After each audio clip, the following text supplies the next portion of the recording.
दोस्तों, महाराष्ट्र की राजनीति में एक बार फिर कुछ बड़ा होने के संकेत मिल रहे हैं। बीजेपी की अपनी सहयोगी पार्टी शिवसेना शिंदे गुट अब बगावत करने के सुर दिखा रही है। सीएम एकनाथ शिंदे लोकसभा चुनाव में अपनी पार्टी के लिए सूत्रों के हवाले से 22 सीटें मांग रहे हैं, जबकि बीजेपी 22 सीट देने के मूड में नहीं है।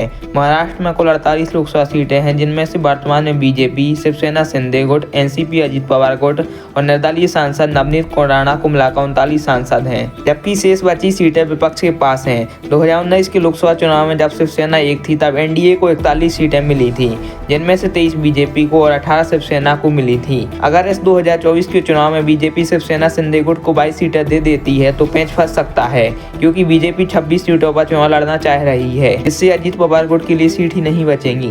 विपक्षी गठबंधन इंडिया का लगभग सीट शेयरिंग फॉर्मूला तैयार हो गया है, जिसमें से शिवसेना 22 सीटों पर, कांग्रेस 18 सीटों पर और एनसीपी से अजित पवार गुट 8 सीटों पर चुनाव लड़ सकता है। वहीं मुंबई की 6 सीटों में से 4 सीटों पर शिवसेना और 2 सीटों पर कांग्रेस चुनाव लड़ सकती है।